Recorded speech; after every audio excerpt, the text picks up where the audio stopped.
ඔන්න අද එහෙනම් කතා කරමු රසම රස සෑන්ඩ්විච් රෙසිපියක් අඩු වියදමකින් හදාගන්න කොහොමද කියලා. ඇත්තටම මේක පට්ටම රස රෙසිපියක්. ඉතින් ඔයාලට ගෙදර ඉඳන් අඩු වියදමකින් මේ රෙසිපිය හදන්න පුළුවන්.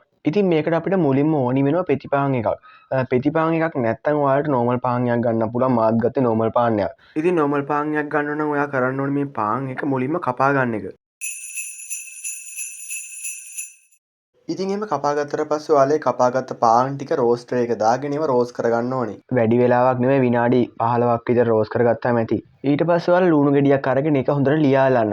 ඉතින් මේක ලියාලන්න සාමාන්‍යයෙන් කැරට් ගාන ඒ කැරට් ගානයකින් ලියල්ලුවොත් හොඳයි. ඒ වගේ මේක ඔයාලා ටිකක් සැරට ඕන නම් මිරිස් ටිකකුත් දැම්මට කමක් නැහැ.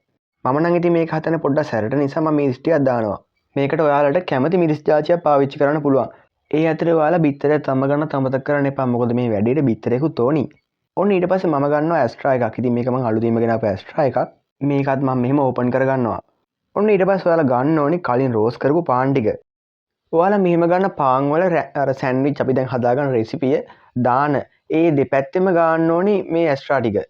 මොකද එහෙම වුණාම තමයි රස වැඩි වගේම අර අපි දාන සෑන්ඩ්විච් රෙසිපියේ ඒ මිශ්‍රණේ හොඳට අල්ලලා තියාගන්නේ පාන් එකට. ඔන්න ඊට පස්සේ ඔයාලා කලින් තඹගත්ත බිත්තරේ කටු ටික කඩාගෙන මෙතෙන්ට ගන්න ඕන. ඊට පස්සේ පිහියක් පාවිච්චි කරලා මේ බිත්තරේ හොඳට කපා ගන්න. මොකද එහෙම වුණාම අපි හදාගන්න මිශ්‍රණයට ඒක හොඳින් අල්ලනවා.